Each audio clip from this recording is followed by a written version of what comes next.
China's Robot Olympics tumbles, triumphs as the AI race heats up.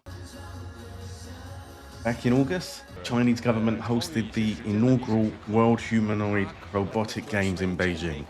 Now, this was intended to be a big affair, a big celebration of the robot technology that is out there at the moment. Held in a stadium like the traditional Olympics, the human Olympics, this allowed many different manufacturers to present their humanoid robots. Over 500 android robots competed in a variety of different competitions, from races to martial arts. Whilst the stadiums weren't always packed, there was definitely an audience there. And what was interesting is that the Western media, it tended to focus on the robot fails, such as robots bumping into each other or tripping over, that sort of thing. And I do understand that because it is interesting. It's a bit of light humor in these times, which can be serious. It's a bit of a contrast there. It does also highlight that there is this uh, AI arms race or Cold War between the West and China now when it comes to humanoid robotics.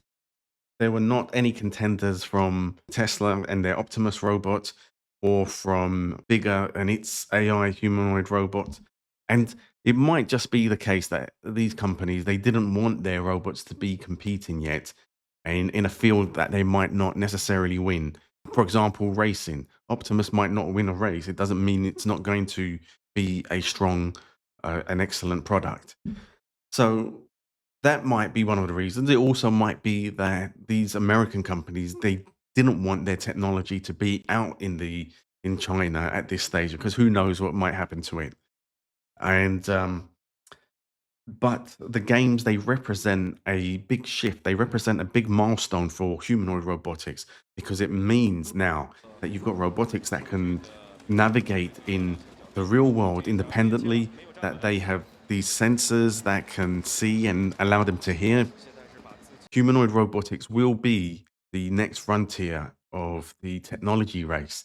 Of course, there is AI, the programming, there is the computer chips, but it's these robots and how they're going to be able to integrate with our lives and possibly as weapons in future wars as well.